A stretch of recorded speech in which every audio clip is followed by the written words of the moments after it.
Hello students. तो शुरू करते हैं अपने आज का लेक्चर। और आज के इस लेक्चर में भी अपने जेनेटिक्स के इम्पॉर्टेंट क्वेश्चन पढ़ेंगे। ये अपना इस सीरीज़ का पार्ट सेकंड है। फर्स्ट पार्ट के अंदर अपने जो मेंडलिज्म से रिलेटेड इम्पॉर्टेंट क्वेश्चन पढ़े थे, और इस सेकंड पार्ट के अंदर जो अपने सभी क्वेश्चन पढ़ेंगे वो होंगे सेल से रिलेटेड। ठीक है, सेल डिवीजन से रिलेटेड होंगे या होंगे वो सेल ऑर्गेनेली से रिलेटेड। तो देखो अपना आज का फर्स्ट क्वेश्चन अपना क्या है कि क्रॉसिंग ओवर बिटवीन, ठीक है, crossing over between the homologous chromosomes take place in which stage of cell division. कि जो क्रॉसिंग ओवर या जीन विनिमय है वो कौन सी अवस्था के अंदर होता है। ठीक है, क्रॉसिंग ओवर या जीन विनिमय वो कौन सी अवस्था में होता है। तो अपने पास यहाँ पर चार ऑप्शन है कि जाइगोटीन, पैकेटीन, डिप्लोटीन या डाइकाइनेसिस। तो यहाँ पर अपना जो सही आंसर होगा वो सही आंसर क्या होगा, जो अपना सही आंसर होगा वो होगा पैकेटीन। ठीक है, जो क्रॉसिंग ओवर है वो क्रॉसिंग ओवर कौन सी स्टेज के अंदर होता है, जो मियोसिस फर्स्ट है उस मियोसिस फर्स्ट की जो पैकेटीन स्टेज है उस पैकेटीन स्टेज के अंदर जो क्रॉसिंग ओवर होता है। सेकंड क्वेश्चन क्या है अपना कि during mitotic cell division the total number of chromosomes remain. कि समसूत्री विभाजन के अंदर गुणसूत्रों की संख्या कैसी रहती है। गुणसूत्रों की संख्या सेम रहती है समसूत्री विभाजन में, माइटोसिस में, या रिड्यूस हो जाती है या डबल हो जाती है या हाफ हो जाती है। ठीक है, मतलब ये एक अपने पास पेरेंटल सेल है। इस पेरेंटल सेल में जब माइटोसिस होता है तो अपने पास दो डॉटर सेल बनती। ठीक है, दो डॉटर सेल बनी है। तो अगर इसके अंदर जो क्रोमोसोम है, फॉर एग्जांपल कितने भी क्रोमोसोम है, मान लो 2n बराबर कितने हैं 46 हैं या 44 हैं, कितने भी मान लो अपने। तो जो डॉटर सेल बनी है उन डॉटर सेल के अंदर जो क्रोमोसोम है वो क्या रहेंगे, वो सेम रहेंगे, वो रिड्यूस होंगे, वो डबल हो जाएंगे या हाफ होंगे। तो यहाँ पर जो अपना सही जो आंसर होगा वो यहाँ पर सही आंसर क्या होगा, सेम। तो अपने को पता है कि जब माइटोसिस होता है समसूत्री विभाजन में जो डॉटर सेल होती हैं उनके अंदर भी जो नंबर ऑफ क्रोमोसोम है वो क्या रहती हैं, सेम रहते हैं। ठीक है, तो नेक्स्ट आता है अपना थर्ड क्वेश्चन कि the term genetics was coined bye. कि जो जेनेटिक्स टर्म है वो किस साइंटिस्ट ने प्रोवाइड की थी। तो यहाँ पर अपना जो राइट आंसर क्या होगा, राइट आंसर होगा अपना बेटसन। इस साइंटिस्ट का नाम याद रखना आपने कि जेनेटिक्स टर्म किसने प्रोवाइड की थी, बेटसन ने। नेक्स्ट फोर्थ क्वेश्चन है कि which one is the following is the site of protein synthesis. ठीक है, कि प्रोटीन का सिंथेसिस कहाँ पर होता है, प्रोटीन सिंथेसिस की साइट क्या है, आपने साइट के बारे में बताना है। तो यहाँ पर आप सभी को पता है कौन सा जो सेल ऑर्गेनेली है जहाँ पर प्रोटीन का सिंथेसिस होता है वो है राइबोसोम। ठीक है, फिफ्थ क्वेश्चन है कि stroma and grana are the part of. ठीक है, ये जो स्ट्रोमा है और ये जो ग्रेना है ये किसका पार्ट है। तो चार ऑप्शन है, माइटोकॉन्ड्रिया के पार्ट होते हैं, न्यूक्लियस के पार्ट होते हैं, क्लोरोफिल के पार्ट होते हैं या क्लोरोप्लास्ट के पार्ट होते हैं। तो ये आसान सा क्वेश्चन है, एग्जाम के अंदर आया हुआ क्वेश्चन है। तो ये क्लोरोप्लास्ट का पार्ट होते हैं। ठीक है, नेक्स्ट क्वेश्चन है कि नेक्स्ट क्वेश्चन क्या है कि after the cell has undergone mitosis. ठीक है, कि जब सेल माइटोसिस के अंदर जाती है तो amount of DNA in daughter cell will be. तो सेम क्वेश्चन है, बस इसकी लैंग्वेज चेंज हुई है कि जब कोई भी सेल है उसमें कौन सा डिवीज़न होता है, जब उसमें माइटोसिस होता है। ठीक है, कौन सा डिवीज़न होता है, जब उसमें माइटोसिस होता है। तो माइटोसिस होने से जो डॉटर सेल बनती हैं उन डॉटर सेल के अंदर क्रोमोसोम नंबर किस प्रकार के रहते हैं। तो अपने अभी पढ़ के आए हैं अपने कि इक्वल टू पेरेंटल सेल, जितने पेरेंटल सेल के अंदर हैं, जितने मात्र कोशिकाओं में हैं उतने ही रहते हैं डॉटर सेल के अंदर। नेक्स्ट क्वेश्चन है कि which of the following cell organelle also contain DNA. मतलब ऐसा कौन सा सेल ऑर्गेनेली है जिसके अंदर खुद का डीएनए पाया जाता है। चार ऑप्शन है, एंडोप्लाज्मिक रेटिकुलम, सेंट्रोसोम, वैक्यूल या क्लोरोप्लास्ट। तो ऑप्शन के हिसाब से यहाँ पर अपना आंसर क्या होगा, क्लोरोप्लास्ट। इस क्लोरोप्लास्ट के साथ साथ जो अपना माइटोकॉन्ड्रिया है, इस माइटोकॉन्ड्रिया में भी खुद का डीएनए पाया जाता है। तो ये याद रखना है, ये दोनों ऐसे सेल ऑर्गेनेली हैं जिनके अंदर खुद का जो डीएनए है वो पाया जाता है। नेक्स्ट क्वेश्चन है, 8th क्वेश्चन अपना कि crossing over is an exchange of genetic material. ठीक है, कि जो क्रॉसिंग ओवर है, क्रॉसिंग ओवर के अंदर क्या होता है कि जो जेनेटिक मटेरियल का चेंजेस होता है वो जेनेटिक मटेरियल किसके बीच में एक्सचेंज होता है, ये आपने बताना है। ठीक है, तो क्वेश्चन दोबारा ध्यान से देखो कि crossing over is an exchange, ठीक है, is an exchange of genetic material between, कि क्रॉसिंग ओवर में जो जेनेटिक मटेरियल एक्सचेंज हो रहा है वो किसके बीच में होता है, तो वो होमोलोगस क्रोमोसोम के बीच में होता है, वो नॉन होमोलोगस क्रोमोसोम के बीच में होता है, या दोनों के बीच में, या इनमें से कोई भी ऑप्शन नहीं होगा।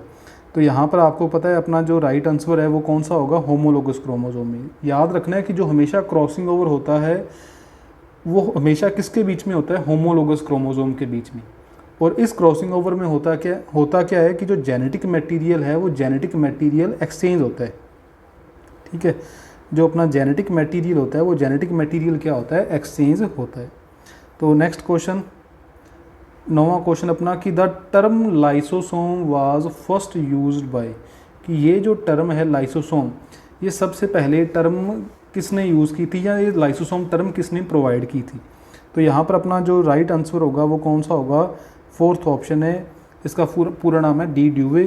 ठीक है, तो ड्यूवे ने लाइसोसोम टर्म प्रोवाइड की थी। 10वां क्वेश्चन कि in mitosis DNA synthesis take place during, ठीक है, कि डीएनए का सिंथेसिस कहाँ पर होता है, डीएनए के सिंथेसिस के बारे में आपने बताना है। वैसे ये जो स्टेजें लिखी हुई हैं ये कौन सी स्टेज है, ये तीनों की तीनों स्टेजें लिखी हुई हैं इंटरफेज़ की।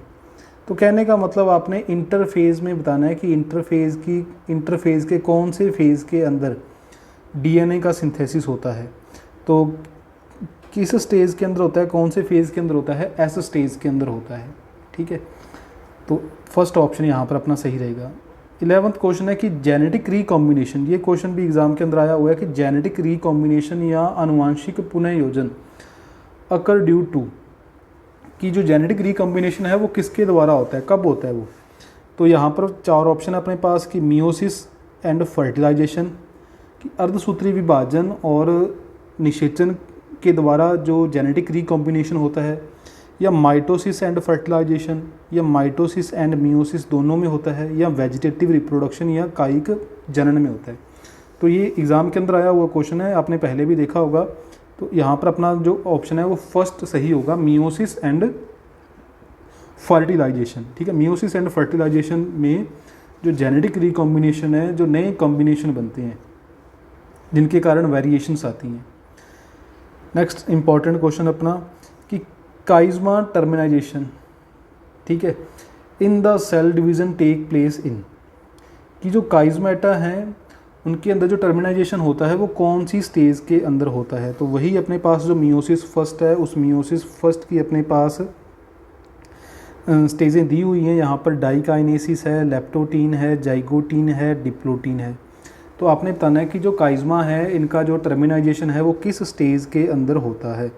तो यहाँ पर जो अपना सही आंसर होगा डिप्लोटीन। ठीक है, डिप्लोटीन स्टेज के अंदर जो अपने को काइज़मेटा है उनका टर्मिनाइजेशन दिखाई देता है। नेक्स्ट क्वेश्चन अपना कि which activity take place inside the mitochondria, mitochondria के अंदर इनमें से कौन सी एक्टिविटी होती है। तो माइटोकॉन्ड्रिया के अंदर ग्लाइकोलाइसिस होता है, या क्रेबस साइकिल होता है, या ग्लाइकोजेनेसिस होता है, या इनमें से कोई भी नहीं होता। तो यहाँ पर अपना आसान सा क्वेश्चन है, यहाँ पर जो फेमस क्वेश्चन है क्रेबस साइकिल। ठीक है, माइटोकॉन्ड्रिया के अंदर कौन सा साइकिल होता है, क्रेबस साइकिल। और यहाँ पर इसी के साथ ही आपने याद रखना है कि जो ग्लाइकोलाइसिस है वो ग्लाइकोलाइसिस कहाँ पर होता है, ग्लाइकोलाइसिस होता है अपने साइटोप्लाज्म के अंदर। ठीक है, मतलब किसी भी सेल ऑर्गेनेली के अंदर ग्लाइकोलाइसिस नहीं होता। जो सेल के अंदर एक लिक्विड पाया जाता है ना, लिक्विड, उस लिक्विड के अंदर ग्लाइकोलाइसिस होता है। तो और क्रेबस साइकिल कहाँ पर होता है, माइटोकॉन्ड्रिया के अंदर होता है। तो अब नेक्स्ट क्वेश्चन अपना ये अपने क्वेश्चन अभी पढ़ के आए हैं, बस सिर्फ लैंग्वेज चेंज हुई है। तो आपने यहाँ पर देखा होगा कि जो अपना एग्ज़ाम है, एग्ज़ाम के अंदर वही क्वेश्चन बार बार रिपीट हो रहे हैं, लेकिन लैंग्वेज चेंज हो रही है बस उनकी। तो क्या है यहाँ पर क्वेश्चन की एक्स्ट्रा न्यूक्लियर जीन्स, ठीक है, extra nuclear genes are usually present in, कि एक तो जीन पाए जाते हैं कहाँ पर, न्यूक्लियस के अंदर। जो न्यूक्लियस के अंदर जीन प्रेजेंट होते हैं उन जीन्स को अपने क्या बोलते हैं, उन जीन्स को अपने बोलते हैं न्यूक्लियर जीन। लेकिन यहाँ पर क्या पूछा उसने कि एक्स्ट्रा न्यूक्लियर जीन, मतलब ऐसे जीन जो न्यूक्लियस के अंदर नहीं हैं वो कहाँ पर प्रेजेंट हो सकते हैं। तो वो क्लोरोप्लास्ट के अंदर प्रेजेंट हो सकते हैं, या माइटोकॉन्ड्रिया के अंदर हो सकते हैं, या न्यूक्लियस। न्यूक्लियस में तो है ही है, वो तो न्यूक्लियर जीन है ही है। तो यहाँ पर ये अपना जो 3 नंबर ऑप्शन है ये तो होगा नहीं, ठीक है, क्योंकि अपने किसकी बात कर रहे हैं, एक्स्ट्रा न्यूक्लियर जीन कहाँ पर होते हैं, क्लोरोप्लास्ट में होते हैं, माइटोकॉन्ड्रिया में होते हैं, या दोनों में होते हैं। तो यहाँ पर अपना 4th ऑप्शन सही होगा कि जो एक्स्ट्रा न्यूक्लियर जीन हैं वो क्लोरोप्लास्ट के अंदर भी पाए जाते हैं, वो माइटोकॉन्ड्रिया के अंदर भी पाए जाते हैं। अभी अपने कुछ टाइम पहले ही ये क्वेश्चन पढ़ के आए हैं। ये क्वेश्चन देखो आप, आसान सा क्वेश्चन है कि prokaryotic cell does not have, prokaryotic cell के अंदर इनमें से क्या नहीं पाया जाता। तो अपने पास 4 ऑप्शन देखो कौन से हैं यहाँ पर। प्रोकैरियोटिक सेल के अंदर क्या नहीं पाया जाता, न्यूक्लियर मेम्ब्रेन नहीं पाई जाती, या ऑर्गेनेलीज इनसाइड द मेम्ब्रेन, मतलब जो मेम्ब्रेन बाउंड सेल ऑर्गेनेली हैं वो नहीं पाए जाते, ठीक है। इसका मतलब समझो मेम्ब्रेन बाउंड सेल ऑर्गेनेली, और न्यूक्लियोलस नहीं पाया जाता, या सभी नहीं पाए जाते। तो यहाँ पर जो अपना राइट आंसर होगा वो राइट आंसर होगा ऑल द अबव। यहाँ पर इस ऑप्शन को आप ध्यान से देखो, जो ये वाला ऑप्शन है इसमें क्या लिखा है इसने, ऑर्गेनेलीज इनसाइड द मेम्ब्रेन। मतलब आपने पढ़ी ना कि जो ऑर्गेनेलीज होते हैं वो 2 टाइप के होते हैं, एक तो होता है मेम्ब्रेन बाउंड और एक होते हैं मेम्ब्रेन लेस। तो इसने कौन से ऑर्गेनेलीज लिखे हैं यहाँ पर, ऑर्गेनेलीज इनसाइड द मेम्ब्रेन, मतलब membrane bound organelle. Membrane bound organelle हैं वो प्रोकैरियोटिक सेल के अंदर नहीं होते। प्रोकैरियोटिक सेल के अंदर कौन सा ऑर्गेनेली पाया जाता है, 70S राइबोसोम पाया जाता है। लेकिन जो 70S राइबोसोम है या कोई भी राइबोसोम है, बेसिकली प्रोकैरियोटिक सेल के अंदर सिर्फ और सिर्फ क्या पाया जाता है, राइबोसोम पाया जाता है। और राइबोसोम भी कौन सा पाया जाता है, 70S। तो आपने क्या याद रखते हैं कि ये जो राइबोसोम है वो राइबोसोम किस प्रकार का सेल ऑर्गेनेली है, ये मेम्ब्रेन लेस सेल ऑर्गेनेली है, ठीक है, मेम्ब्रेन लेस। इसमें कोई भी मेम्ब्रेन नहीं पाई जाती। तो प्रोकैरियोटिक सेल के अंदर ये जो मेम्ब्रेन बाउंड सेल ऑर्गेनेली हैं ये क्या होते हैं, एब्सेंट होते हैं। उसमें सिर्फ और सिर्फ राइबोसोम पाए जा सकते हैं। नेक्स्ट क्वेश्चन आओ कि द स्टेज ऑफ माइटोसिस, ठीक है। नेक्स्ट क्वेश्चन क्या है कि the stage of mitosis in which daughter chromosomes move apart is, मतलब माइटोसिस की कौन सी स्टेज के अंदर जो डॉटर क्रोमोसोम हैं वो अलग अलग हो जाती हैं, ठीक है। तो यहाँ पर आपने बताना है कि किस स्टेज के अंदर जो क्रोमोसोम है वो अलग अलग पोल्स की ओर मूवमेंट शुरू करते हैं। तो वही 4 ऑप्शन है, प्रोफेज, मेटाफेज, एनाफेज और टीलोफेज। यहाँ पर अपना सही आंसर क्या होगा, सही आंसर होगा अपना एनाफेज, ठीक है। तो जो एनाफेज है, इस एनाफेज के अंदर जो क्रोमोसोम्स हैं वो अलग अलग पोल्स की ओर मूवमेंट शुरू करते हैं। नेक्स्ट क्वेश्चन है अपना कि द स्टेज मियोसिस, मियोसिस की अपनी बात करनी है, in which 2 daughter cells are formed each of which contain haploid number of chromosomes. तो आपको पता चल गया होगा कि यहाँ पर अपने बात कौन से मियोसिस की कर रहे हैं, मियोसिस फर्स्ट की कर रहे हैं, ठीक है। क्योंकि यहाँ पर क्या आ गया कि हैप्लोइड नंबर ऑफ क्रोमोसोम्स, मतलब जो क्रोमोसोम के नंबर हैं वो क्या हो गए, रिड्यूस हो गए। तो मियोसिस आपको पता है कि जो मियोसिस है वो कितने टाइप, मियोसिस 2 पार्ट में डिवाइड होता है, एक मियोसिस फर्स्ट और एक मियोसिस सेकंड। तो आपने पढ़ा हुआ है कि जो मियोसिस फर्स्ट होता है उसे अपने क्या बोलते हैं, उसे अपने बोलते हैं रिडक्शनल सेल डिवीज़न, वो रिडक्शनल है। और जो मियोसिस सेकंड होता है वो किस प्रकार का होता है, वो होता है इक्वेशनल।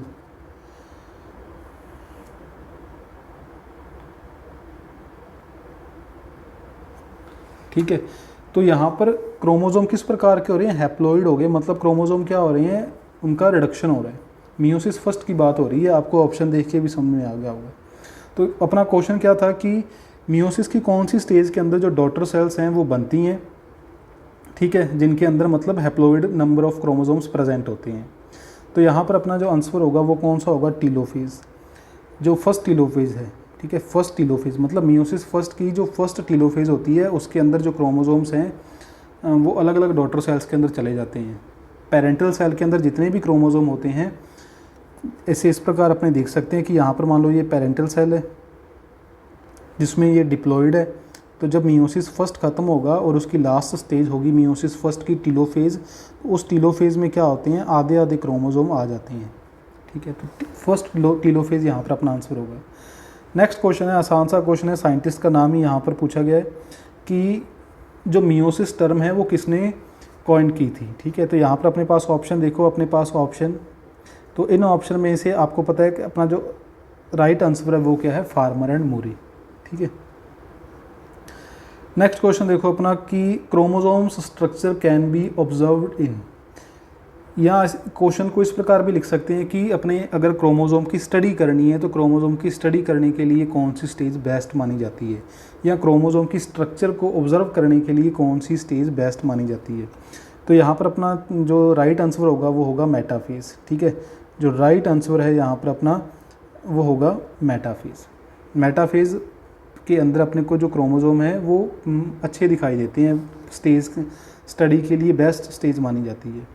ये क्वेश्चन थोड़ा सा अलग है, साइक्लिन इज़ एसोसिएटेड विद, ये जो साइक्लिन है, ये साइक्लिन क्या है, एक प्रोटीन है ये। ठीक है, साइक्लिन है क्या, साइक्लिन एक प्रोटीन है। साइक्लिन इज़ एसोसिएटेड विद, तो साइक्लिन किस से रिलेटेड है, ग्लाइकोलाइसिस से रिलेटेड है, साइक्लोसिस से, माइटोसिस या क्रेबस साइकिल से। तो जो साइक्लिन है वो माइटोसिस से रिलेटेड है, इसके साथ एसोसिएटेड है। इसे अपने कह सकते हैं कि साइक्लिन जो प्रोटीन है ये माइटोसिस को रेगुलेट करता है। ठीक है, माइटोसिस को कंट्रोल में रखता है। नेक्स्ट क्वेश्चन आओ आप कि स्पिंडल एपरेटस या spindle fibres is formed during the phase of mitosis, कि जब माइटोसिस होता है तो माइटोसिस की कौन सी स्टेज के अंदर जो स्पिंडल फाइबर हैं या स्पिंडल एपरेटस है वो बन जाता है। ठीक है, यहाँ पर ऐसा नहीं लिखा कि किस स्टेज के अंदर स्पिंडल फाइबर बनने शुरू होते हैं, यहाँ पर लिखा है कि किस स्टेज के अंदर स्पिंडल फाइबर बन जाते हैं। तो यहाँ पर अपना आंसर क्या होगा, मेटाफेज। प्रोफेज में वो शुरू होते हैं और मेटाफेज के अंदर कंप्लीट हो जाते हैं। नेक्स्ट क्वेश्चन है कि साइनेप्सिस, इंपॉर्टेंट क्वेश्चन है, synapsis is defined as the pairing of. ठीक है, साइनेप्सिस किसकी पेयरिंग को अपने साइनेप्सिस बोलते हैं, तो एसेंट्रिक क्रोमोसोम की पेयरिंग को बोलते हैं, या नॉन होमोलोगस क्रोमोसोम की पेयरिंग को, या एनी क्रोमोसोम, कोई भी क्रोमोसोम, या होमोलोगस क्रोमोसोम। तो अभी इसे रिलेटेड अपने क्वेश्चन एक पढ़ के आए थे, क्रॉसिंग ओवर की। क्रॉसिंग ओवर हमेशा किसके बीच में होता है, होमोलोगस क्रोमोसोम के बीच में। तो वहीं उससे जो पहले वाली स्टेज होती है, जस्ट पहले वाली, मतलब जाइगोटीन स्टेज, उस जाइगोटीन स्टेज के अंदर क्या होता है, होमोलोगस क्रोमोसोम के अंदर पेयरिंग होती है। ठीक है, होमोलोगस क्रोमोसोम में क्या होती है, पेयरिंग होती है, और किसका फॉर्मेशन हो जाता है, साइनेप्सिस का फॉर्मेशन होता है। नेक्स्ट आओ 23 नंबर क्वेश्चन है अपना कि the stage implies the exit cells from the cell cycle, मतलब इनमें से कौन सी ऐसी स्टेज है कि अगर सेल उस स्टेज के अंदर आ जाती है तो वो सेल साइकिल से बाहर निकल जाती है, मतलब सेल डिवीज़न रुक जाता है। ठीक है, exit of cell from the cell cycle, मतलब इनमें से कौन सी स्टेज ऐसी है जिनमें अगर वो सेल आ जाए तो वो सेल साइकिल से बाहर निकल जाती है, मतलब सेल डिवीज़न रुक जाता है। तो यहाँ पर अपनी कौन सी स्टेज होगी, G0। ये जो G0 स्टेज है इसके अंदर अगर सेल आ जाती है तो जो उसमें सेल डिवीज़न का प्रोसेस है वो रुक जाता है। ठीक है, नेक्स्ट क्वेश्चन है अपना 24 नंबर क्वेश्चन कि the longest phase in cell cycle is. ठीक है, longest phase in the cell cycle is, longest phase कौन सा है, तो लॉन्गेस्ट फेज कौन सा होता है भी, सेल साइकिल का इंटरफेज होता है। ठीक है, 25 नंबर क्वेश्चन अपना कि the stage which serve as the connecting link. ठीक है, कौन सी स्टेज कनेक्टिंग लिंक का काम करती है between meiosis first and meiosis second. Meiosis first और मियोसिस सेकंड के बीच में कौन सी स्टेज एक लिंक का काम करती है, कनेक्टिंग लिंक का काम करती है, तो उसे अपने क्या बोलते हैं, उसे अपने इंटरफेज फर्स्ट बोलेंगे, या उसे अपने इंटरकाइनेसिस बोलेंगे, इंटरफेज सेकंड बोलेंगे, या इसमें नन ऑफ द अबव। तो यहाँ पर जो अपना राइट आंसर होगा वो क्या होगा, इंटरकाइनेसिस। मियोसिस फर्स्ट और मियोसिस सेकंड, इसकी जो बीच की स्टेज है, उस बीच वाली स्टेज को अपने क्या बोलते हैं, इंटरकाइनेसिस।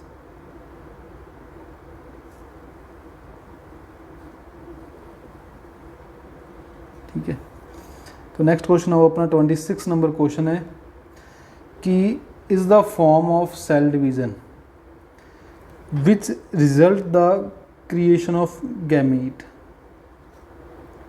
ठीक है, क्रिएशन ऑफ गैमीट मतलब किस प्रकार, कौन सा सेल डिवीज़न है जो गैमीट्स को या सेक्स सेल्स को क्रिएट करता है। तो यहाँ पर अपना जो राइट आंसर होगा वो कौन सा होगा भाई, माइटोसिस। कौन सा होगा, माइटोसिस, मियोसिस, सॉरी, कौन सा होगा, मियोसिस। और आज का जो लास्ट क्वेश्चन है अपना कि the condensation of chromosomes is observed in. ठीक है, कि जो कंडेंशंस हैं क्रोमोसोम्स की वो किस फेज़ के अंदर अपने को दिखाई देती हैं, कौन सी स्टेज के अंदर अपने को दिखाई देती हैं। तो अपने मियोसिस में यहाँ पर मियोसिस के हिसाब से यहाँ पर ऑप्शन दिए हुए हैं, तो प्रोफेज फर्स्ट के अंदर, एनाफेज फर्स्ट के अंदर या मेटाफेज फर्स्ट के अंदर। तो यहाँ पर आपको पता है अपना जो राइट आंसर होगा वो कौन सा होगा, प्रोफेज फर्स्ट। प्रोफेज फर्स्ट के अंदर ही जो अपने को क्रोमोसोम्स के अंदर जो कंडेंशंस हैं वो अपने को शो होती हैं। तो ये अपने जितने भी जो क्वेश्चन है वो लास्ट ईयर के एग्ज़ाम्स में आए हुए हैं सेल डिवीज़न से, सेल डिवीज़न में से, उन सभी के बारे में आपने पढ़ लिया। अगर आपने ये क्वेश्चन रीड कर लिए अच्छे से तो इनसे बाहर कोई नया क्वेश्चन आने के चांस कम है, क्योंकि वही क्वेश्चन है लगभग वो रिपीट होते रहते हैं। तो जो नेक्स्ट अपनी वीडियो होगी, नेक्स्ट पार्ट नंबर अपना जो 3rd होगा, उसके अंदर अपने जो जेनेटिक्स है उसका अपने नेक्स्ट पार्ट लेके आएंगे, नेक्स्ट टॉपिक का।